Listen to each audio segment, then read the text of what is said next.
is our second episode. This was a while in the making. There's so much that goes on behind the scenes, not just on the Facebook page, but there's a Twitter account, there's Instagram, and now live on YouTube. And a huge shout out to everybody at Help a Teacher and all that they do to support the efforts of all this, and especially Christine, who just works above and beyond the call of duty to make sure all this is possible. So we appreciate her deeply. All right. Hey, listen, before we get this thing started, before we get kicked off, let me tell you, I had a pretty cool event the other day. I've only done a couple live in-person events since March, but I've been doing a lot online, and I spoke to lots of superintendents and principals at a region in the Panhandle of Texas. And first of all, when you get the call to do those, listen, I love it. I'm enthused for sure. But, like the higher up the totem pole in education, sometimes those audiences are challenging, like if it's elementary school, I mean, they're all in, and middle school is always insane because, they teach middle school, so they're insane. And then, high school, you kind of don't know what you're going to get. And sometimes the higher socioeconomic schools, the less excitement, but the lower socioeconomic schools, the more excitement. That's just kind of the general rule. But when you start getting into the central office presentations and the events I do for superintendents, I mean, they just kind of sit there. They got the tie on. They raise one eyebrow and just kind of stare at you all day. But let me tell you, man, this was a very unique presentation with a really unique group of school leaders who were engaged, man, and just loving it. And here's what I know to be true. Education right now, it is so challenging. It's so difficult, especially from a leadership position at the campus and the district level, because once you have one thing figured out, the rules change, and from national, state, and local government get new guidelines and new rules. And now we have to close down a school and then we have to reopen a school. And there's so much going on. Here's what I know. If they're still in the position at this time of the game, it's for one reason. And it's because they absolutely love it. They love their kids. They love their teachers. They love their school family. Trust me, if they didn't love it right now, they would have figured out a way to retire. But that's the amazing thing about right now that's happening in education. I can't tell you how many teachers I've met that planned on retiring, but because it was hard, because what was happening, because of the challenges, because they knew their kids needed them now more than ever, they postponed it a year. Same things with staff, same thing with principals, superintendents. I don't know of another profession that when it becomes that difficult, people actually postpone leaving because it's difficult, because more than ever their school family needs them. So it was an amazing presentation, man. I loved it. All right. So tonight we have my new bestie, Pamela Miller, coming to us from Pennsylvania. She's a counselor at a large high school, and we're going to dig into it a little bit. We're going to talk about COVID. We're going to talk about her role that she serves, not just in, there's a lot of administrative things that happen in the counseling position, but also connecting with kids and making a difference in their lives, and where she came from the classroom before that, and kind of where she's going now. So let's bring her in, man. I'm excited about this one. Pamela Miller, all the way from somewhere near 2 hours from Buffalo, Pennsylvania. What's the name of the town?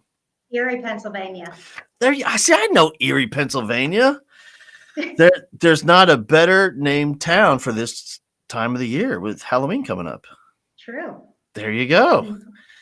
Yeah. So, all right. So you serve in as a counselor, and how many kids are in that high school? About 2,200. That is a whole bunch of kids. Yes, it's a lot. Yeah. So here's what I love about that size school. Now in Texas, that's kind of a typical. I don't know. It's maybe a little small for a suburban school, because in here we put a whole lot of kids in school so we can field a better football team. If you can fit 5,000 or 6,000 kids in one building, that means you're going to get a really good football team. So, but here's what I know: like when you hit that 2,000 mark, I mean, what you're running there, that's like running a city. You're providing transportation, healthcare, food services, you're teaching kids. I mean, there's a lot happening day in and day out. Yeah, there sure is. We do split, we have a large campus with 2 buildings. So we house our 9th and 10th grade students in one, and then our 11th and 12th, and then they move between the 2 buildings. So for you, just going from building to building, is there a significant difference in the feel and the vibe and the culture of the schools? Yes. So I worked with the 9th and 10th graders for about 12 years. And everybody used to tell me when I would go to the high school, like, you have to come up here. They're human again. Like, you can joke with them. And I never believed them until I got up there. And I couldn't imagine going back to 9th and 10th grade now. Yeah, it's amazing. Just the Yeah. level. There's something that happens. It's like that summer when they become a junior. It's crazy. Yes. There's like this metamorphosis of brain cells, or so I don't even know. But I'll tell you this: one of the programs I ran, it was for all seniors, and it was a mentoring program, and these were unbelievable. I would have. It was a huge school, so I would have about 600 juniors apply. And I could pick about 50 or 60 to be seniors. So they would interview, they had applications, and I promise you, so the first day of school, all these kids that were selected, we put them in one room, and I introduced myself, I'm the sponsor, and these kids would start to talk, and as they talk, I would sit there, I would start thinking, man, I got to get my life together. These kids are made, their vocabulary, the depth of their thoughts. I'm thinking, geez, I'm just kind of faking it in front of these kids. Some of these kids are amazing. Absolutely. But the difference between that summer of 10th grade to 11th grade, it's unbelievable. Yeah. Yeah. So how did you get involved I know in schools, we all start out day one as a teacher in the classroom. And then after a few years, people that, there's opportunities for team leadership and department chairs. And then, there's kind of behavioral specialists and curriculum and instruction and, school leadership and counseling. And what was it about that position that you were attracted to? Well, my whole history is with emotional support. After I graduated from college, and I went on my interview, and they said, if you could have any classroom in the world, what would you want? And I said, high school ES. And they said, what's wrong with you? So yeah, I did that at the 9th and 10th grade level for years. And then I moved up to 11th and 12th grade. And really, a lot of what you're doing, working with emotionally disturbed kids, is counseling and developing the relationship. So went back to school, and when a position came open, I was able to slide right into the same building, into guidance. Yeah. My mom worked at a school. She was a teacher, and the whole school was for kids who needed emotional support. And so what they would do, they bus them in on Monday morning. They would stay the week and then bus them home on Friday afternoon. And so her challenge was, they'd get them to a place by Thursday. And then, of course, they'd go back home where a lot of these problems originated, and they were a mess on Monday. So my mom decided to start taking them home with her. And I can remember sitting there at dinner, and like I remember a kid bending the fork, I'm like, oh my God, who are these people? And she just loved them. These are my boys. And she, geez, Mom, we have enough issues in the home. But I think, for me, in a lot of my work too has been with that population, and I'm not sure that's a learned skill. I've seen a lot of teachers come into that classroom and leave, and I think it has to be a part of your DNA. I think it's in your heart, and you love them. You just find a way to love them. Yeah, and you got to be a little off. Yeah. But that's it. The relationship thing, and what they're not getting at home. And I think that's probably, for me too, been the biggest struggle emotionally, is being able to, okay, I got to let go of what's going on at their house tonight and worrying about them, because there's some things you can't change. Yeah. That's the thing, people would ask me, man, I just don't know how you how you love these kids. I mean, I can't figure it out. And I would tell him, I said, hey, listen, when that kid showed up for the first day, I didn't love the kid. I didn't even know that kid. So I loved the kid. And that kid yelled at me. So I loved the kid. And the kid talked about my mom. So I loved him. And he gave me the finger. So I loved him. You know what I mean? And so and because I was the verb of love, over time that turned into the emotion of, yeah, now I actually love that kid. Yep. And that I always said that I couldn't, like our life skills classroom and stuff. I'm like, those kids are too sweet.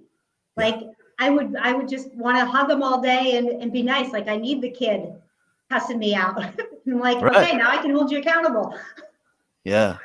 It does change your perspective, doesn't it? Like when you go and you hear some other teacher complaining about somebody not bringing a pencil, you're like, what?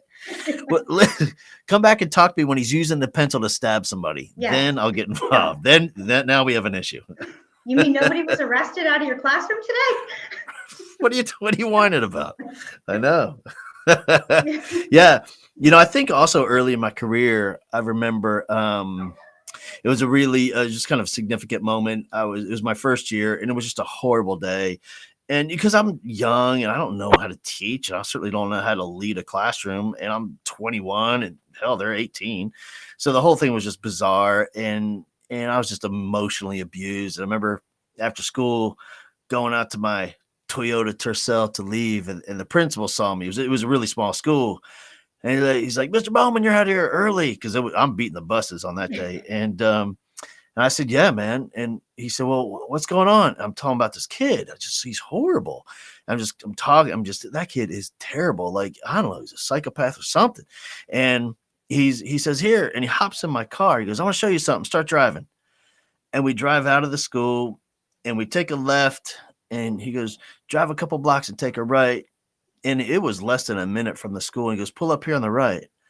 And we pull up, and like I can still picture it was like this house, and in the yard is just piles of trash and debris. And I remember like there's this path carved out all the way to the front door where they had like this shower curtain rigged up for the door.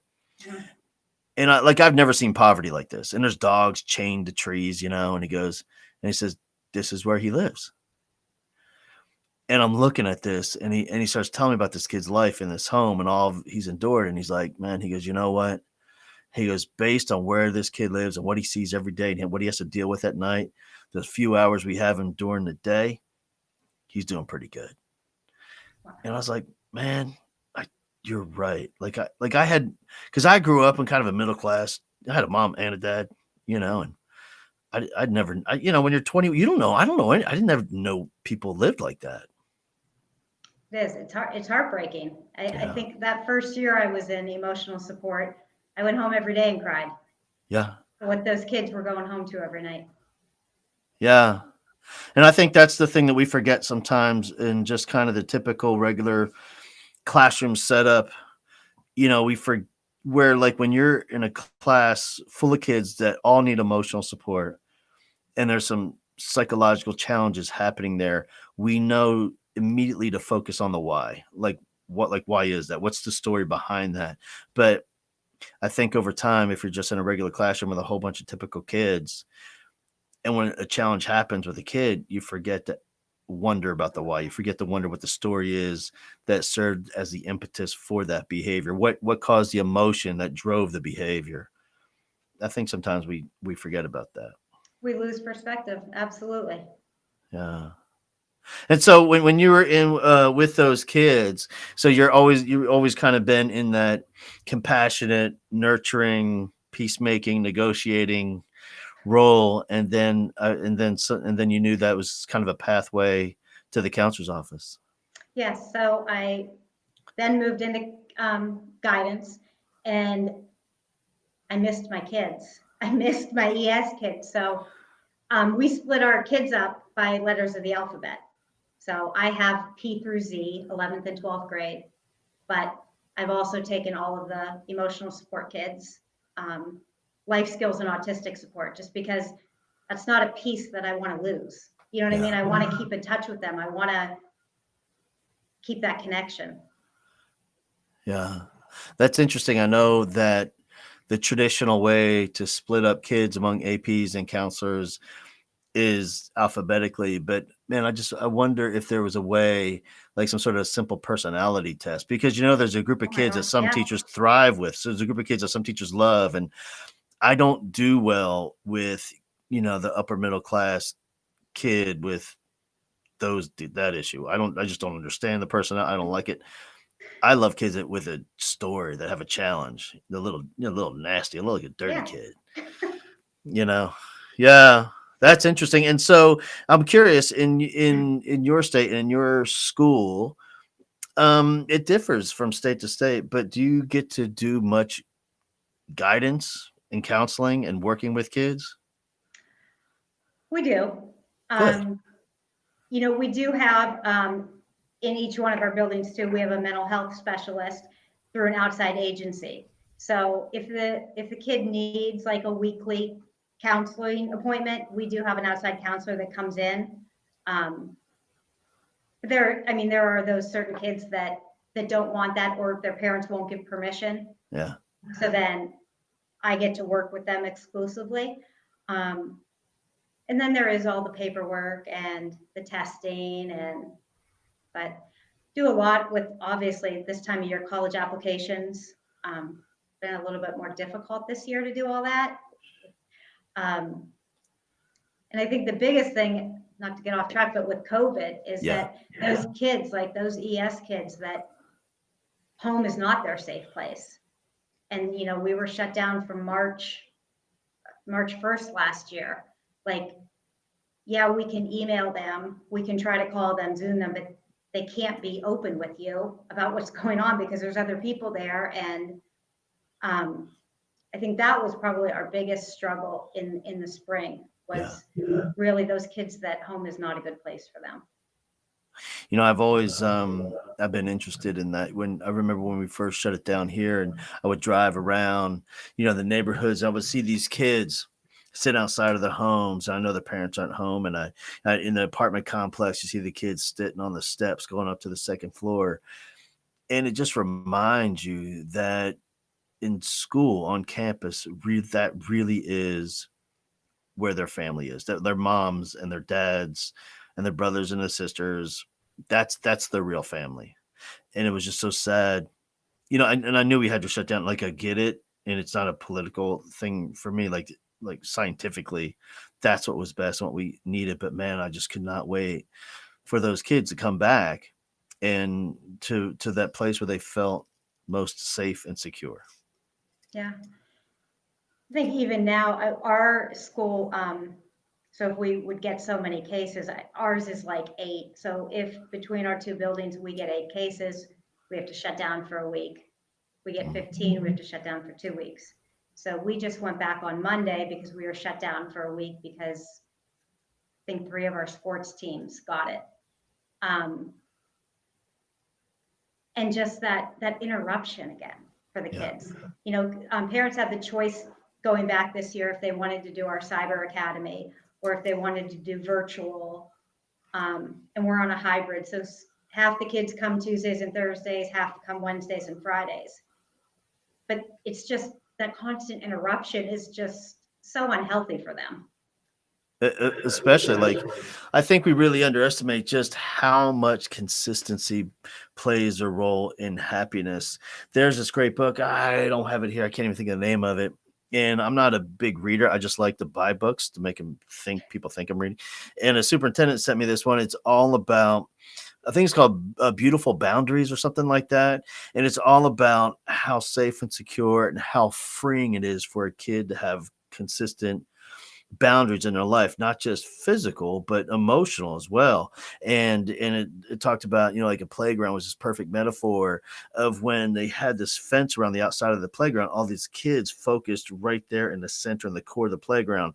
But when they moved that fence, 30, 40 yards in this circle around the play, these kids were at all edges all the way up against the boundary. And it was fascinating how much they would explore when the boundary was consistent. And I think that is true, especially for our kids who struggle emotionally, like feeling that sense of constant, that one person in their life they know they're going to see every day Exactly. is critical. We were Yeah. we got a new superintendent this year, and actually he's from Texas. Um, so I'm sure What's you his know him, name? Dr. Ian Roberts. I'm gonna look up that No, guy. but you had mentioned earlier the why, Yeah. and just at he had come to our faculty meeting on Monday, and he said, we have to remember the why. We have to remember the why of why kids are doing stuff, but why are we here and why are we doing this and putting ourselves through all this craziness. Um, and that's, I feel like that's what is so easy to lose sight of. Like teachers are so overburdened right now. And I think that I don't know what the answer is because I think, well, if we went virtual, everybody was virtual, maybe that would lighten the load on the teachers and the kids would have consistency, but we're not seeing it. Like, yeah, I really don't know what the answer is. I know that we're very concerned about their emotional well-being, and we're actually still in the process of administering the BAS to all 2,100 kids, just to see even the ones that are virtual, because we can't see them to gauge where they're at. So this will at least hopefully give us some preliminary numbers so that we know who we really need to reach out to if we're not seeing them every other day. Yeah. Then the group I just spoke to, that was the main thing we talked about with these superintendents was, listen, man, you guys have been awesome at the how. Like, how are we going to do this? And that's the thing when the most compassionate, creative, resourceful, determined group of people typically are school leaders, and they're amazing at how. Like, how are we going to do this virtual thing? They'll figure it out. How are we going to get meals delivered for kids that are home and need access to food? We'll figure that how to do that. And PD online, we'll figure out how, and policies and procedures and PPE and keeping teachers safe. We'll figure out how to make that. But I think what we lose sight of is focusing on what our teachers really want for their kids as a result of them spending their lives with, like, what the real lesson of this time is and why. Like your soup says, why these kids? Why are you still teaching? Why now? Why this community? Why this school family? And then who do we need to be for our kids as a school family individually? Who do I need to be for my kids right now? Those kinds of questions. I mean, that's what fuels the teacher's soul. And I think it's more at the high school level because teachers are, content specific. Yep. But I think we lose sight sometimes, like, I'm sorry, but they're not going to remember that ionic bond. They're not. They're going to remember how you treated them and, and how you acted under stress. And if you were understanding when they had stuff going on and that on their virtual days, there's chaos in their home, they can't get any work done there. So Right. when they're here and they're doing their work, but they just can't physically do it at home. It's fascinating. It's well, even for we both have kids in college, and I get the bill, and I'm like, this is so preposterous, because I'm thinking, like, my kid is such a nerd. I'm like, just give her the final, pick any class, just give her the final and let her use her phone. I guarantee she makes an A. Yep. I guarantee it.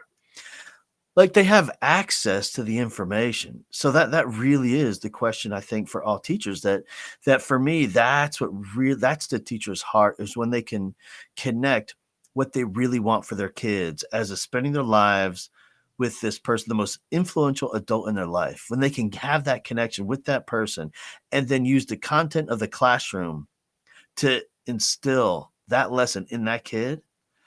Because when these kids are, you're right, when they're at the 30th high school reunion, they ain't talking about covalent bonds. Yeah. For sure. Yeah. And especially now, it's like, this is such an historic time in our nation's history. Like, what a powerful time to be a teacher. Like, and you have a role in this story. You have a significant role. Like, what do you want that role to be with your kid? Exactly. Powerful. Yeah. Yeah. And so here's what I know about counselors like you that come from either a special education background or the ES side is you have your group of kids that come and see you every day. They pop in and they say hi. They And they eat visit my you. food. Yeah, they know they have no problem going right to your top right hand drawer because they Nope. know the candy's in there. And sometimes you come back to their office and they're sitting in your chair with their feet Yep. up. Yep. That's like the best part about the job, Yeah. isn't it? It really is. And I'll tell you, that's was such it was so heavy at the beginning of this year because we've had to go through different protocols of kids coming to see us and not having the constant chatter of kids in my office and the chaos of it. It's just it was sad. Yeah.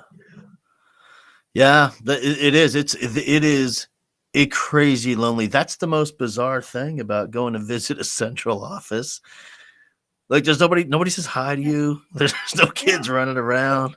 There's nothing. It's like, what do you No. people do here? How do you get anything done in this silence? Yeah, I don't work well that way. No, I need a little chaos. I need some of that beautiful chaos of the classroom and the hallway, for sure. And like I think that's the other thing that it's those little things I think that both kids and teachers miss. Just passing time, changing classes, those 4 or 5 6 minutes you get like that. Like I think people underestimate what kind of an emotional role that plays. Can you imagine as an adult if you could tell an adult, hey, listen, for 5 or 6 minutes, 6 times a day, you're going to get to see all your favorite people in the world Yeah. and say hi and high five and tell jokes and punch each other in the arm. They would sign up for that in a heartbeat. And missing that little tiny thing that we would take for granted is hard. Yeah. Even the lunchroom. I mean, it's just, I know our building, we've had to add another lunch for social distancing, and 3 kids can sit at a table.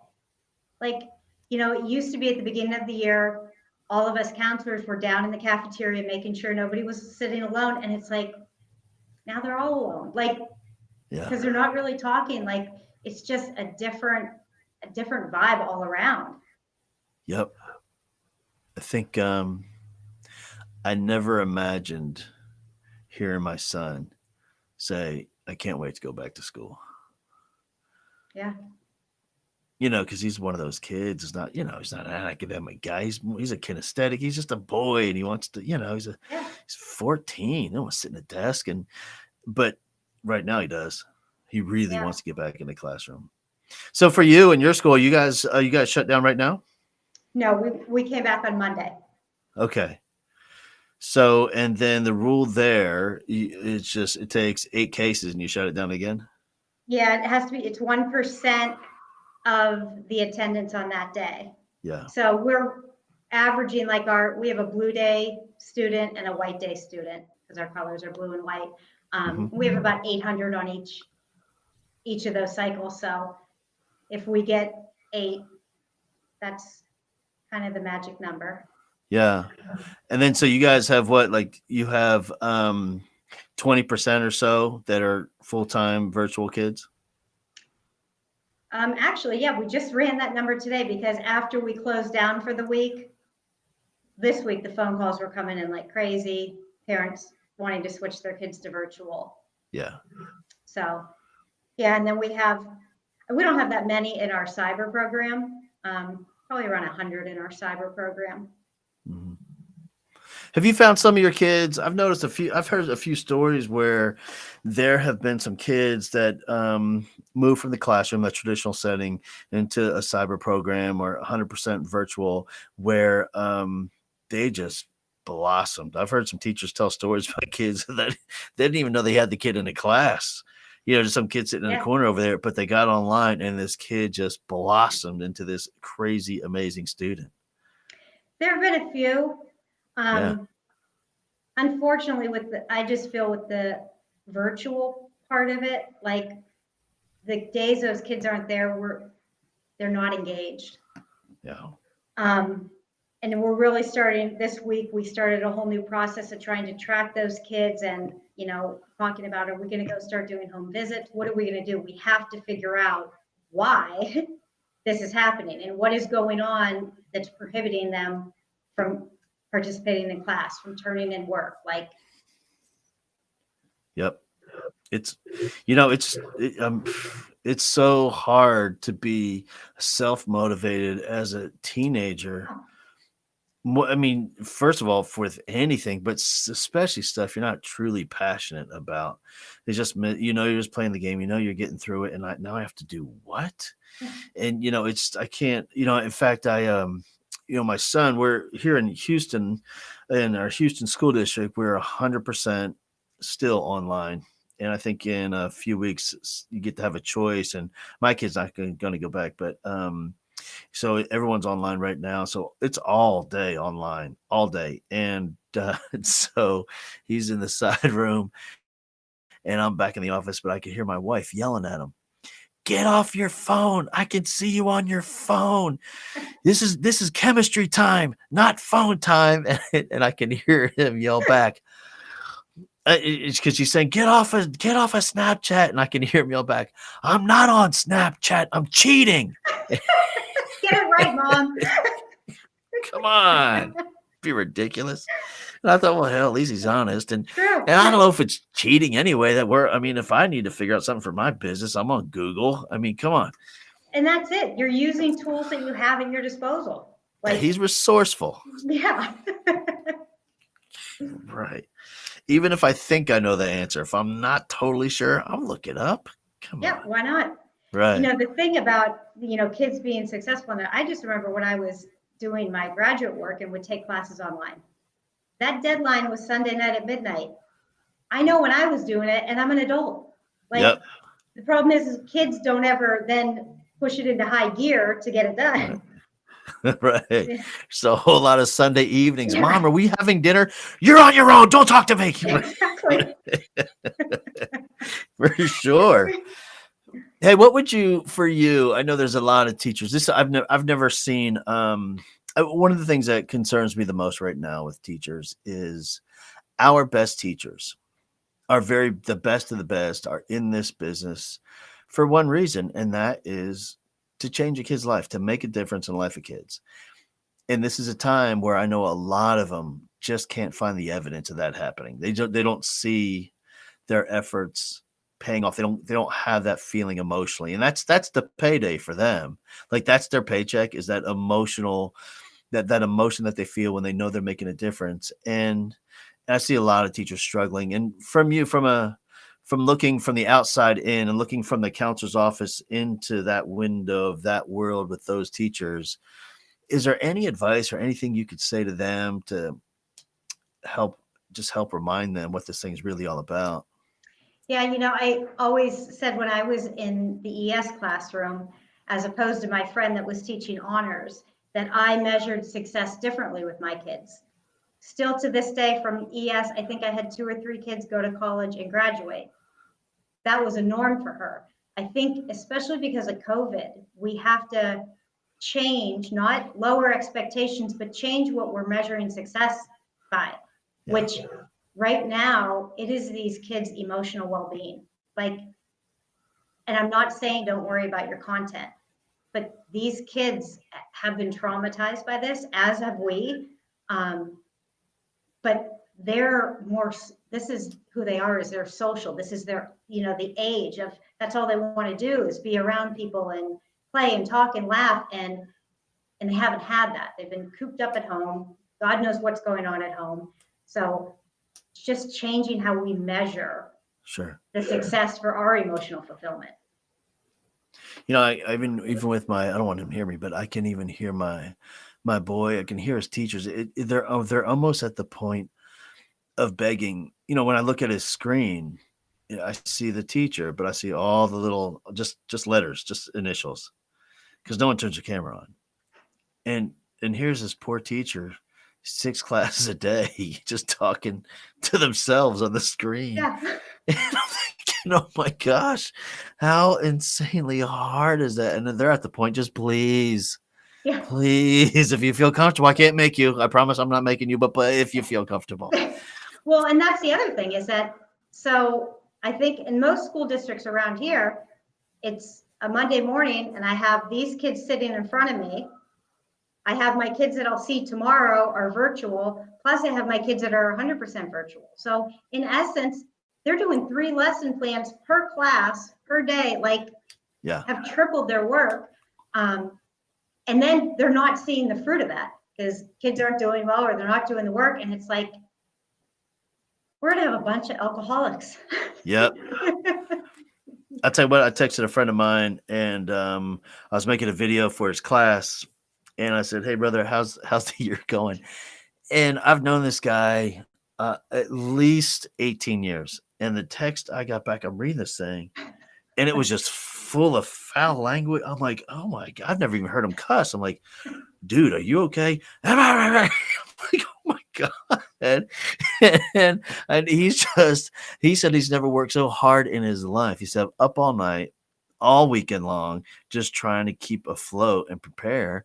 Like you said, he says, I have 2 different classes, 3 preps, essentially 3 lesson plans per period for 2 different class. And he said it's just not sustainable, No, honestly. it's not. And I feel like everybody I talk to, this is like our first 2 years of teaching, how it's Yeah. all a blur. You don't sleep, you cry a lot, and you feel like a failure. Yeah. And then you get up again tomorrow and do it. Groundhog Day. Here we go. Yeah. Yeah. Welcome to teaching. Yeah. Hey, summer's off. Right. Yeah. I've always said, it was hard up before March of 2020. It was really, really hard. And we had a 50% teacher washout every 5 years. We would lose 50% of the teaching force. And that was what it was. Because people would say, well, summer's off. And like, that's who left because they thought summer's off was worth it. So that they lasted 3 or 4, sometimes 5 years. Yeah. And so they realized summer's off isn't worth it. And they Yeah. leave and go do something else. And now it is such a superhuman heroic effort to be just competent, to be acceptable as an educator. It's so hard right now, but like I said, man, like it's just not sustainable. And here's how I know. This is years past. We would get to this point in the school year, and what I would hear is, "Oh my gosh, I cannot believe it's already October." But now the language is, "I can't believe it's only October. It's only October? Yeah. Is it not April?" And, Yeah. and they're tired and exhausted and they're angry and they feel brokenhearted and they're sad. And but oh my gosh, to see them show up on the screen on my kid's computer, I mean, just pushing forward passionately every day, it's inspiring.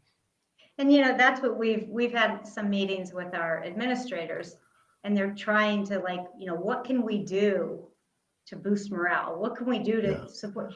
Because everybody feels it, and it's like you want to help. We have things that need to go out from the guidance office that are usually we give out to teachers. I'm like, there's no way I'm giving them one more thing to do. Yeah. And that's it. Like, just how can we support them? Because Right. I know getting my stuff done now and the new challenges that come every day suck. And I know it's triple that for the classroom teachers. Yeah. It is and you know what it is? I'm so convinced of it. I have taken all that I've done and I put together this program for schools where they get a video every Sunday night for their teachers. They have like their own personal school website and every video is it's short, it's sweet, it's all anecdotal, and it's just something to pour into the heart, pour into the soul, and something to help them remember why they're there and the potential that we have to make a difference in the life of a kid, whether it's in the classroom or in the class Zoom. And when I first started putting that together, it was pretty elaborate, I must say. And there was a reading guide and all kind. And I thought, oh my God, that is the last thing. So now what it's come down to is just a simple 5-minute video to inspire and to help teachers reconnect with their purpose and with their passion. And And the reading guide now is simply just a couple of questions to talk about in your PLCs or with your team or at lunch. Who's a kid that you have right now that needs a little help that we can focus on together. And for schools, man, it's been really cool. It's been powerful, I think, to help remind them what this gig is Yeah. really about. And then we'll get through this. Yeah, right. That's the thing. And here's what I know. I mean, based on my experience, I'm just hoping it's the true is the if you look at the waves that we have in life, there's like the trough of the wave, and there's the crest, and the deeper the trough, the higher the crest, and right now we are really deep. So I know for sure on the other side, it's science. Yeah. It's got to be this amazing crest of this amazing wave that we're headed for, and I can't wait any day now. It's coming, I promise. Yeah. Right. We're holding on. Yeah. Hey, so for you, and last thing is, I'm wondering for your school and just kind of the talk of the future and moving forward. What's the plan? Well, like, what are people talking about on that? Not just how to survive the year, but how to thrive and keep this party going. We take it day by day. Yep. Just because, and I don't know how it is where you're from, but like every day it's something new or some new rule, or we're trying to prepare for everything, and to lighten the load on the teachers. The administrators are trying to like see if they can maybe combine a class of in-school kids and then pull a teacher and have them just do virtual. Trying to lighten up the teachers' loads as much as possible. They're going to pay teachers extra to pick up something on their prep. And then our second semester overall schedule, we're going to look at completely revamping. Because like now we have like cooking classes. The kids can't cook. So and the teachers, God bless their soul, they are walking the kids through mixing the ingredients and making it, but the kids can't do it. They sit there and watch her, and then she hands it out and lets them eat it. But stuff like that. If things don't lighten up, well, what are we going to do about that? Because that's not a good use of resources for the kids or her. So should we do like more of a career class during get some different options available that is meaningful for the kids and the teachers? Yeah, I can't even imagine. Those types of classes. Okay, take your imaginary half cup of flour. Well, I had a girl come in my office and she's like, I have to change my schedule. I have to get out of baking and pastries. I'm like, what? Why would you ever want out of that class? She's like, we're not allowed to do anything. And I'm like, I didn't even think about that. Yeah. Yeah. So. Yeah, my kid, he goes to a performing arts high school. And so it's half the day are these rigorous academic classes, and the other half, it's like going to two high schools in one. And so they have theater, they have instrumental, vocal, creative writing, dance. But the only kids that can do anything if they go back are the creative writers, because you can't play wind instrument. You certainly can't run around and dance. You can't sing. You can't, blowing spit all over each other. And you certainly, you can't do theater. You by yourself, you do a monologue in the closet, maybe. Yeah. so like all these kids, like why, like that's why we go to school. That's we got into that school for that. So no, I don't want to go back. Yeah, it's but man, what a challenging time in our nation's history just for education. I shouldn't say. I mean, it's for everyone in every role, every position, everywhere, unless you're Jeff Bezos, and then you're pretty much set. Yeah. I guess that hasn't changed. Yeah. Hey, Pamela, thank you so much for hanging out with us, man. I love chatting with you. I love all that you have going on. I love the work you do and the work you've done with those kids who needed someone more than anybody, and the way you stepped up for them and how you keep paying it forward. I love it all. Thank you so much. Thanks for having me. I had a blast. All right. You're awesome. Have a good night. Bye-bye. All right. Bye-bye. Yeah.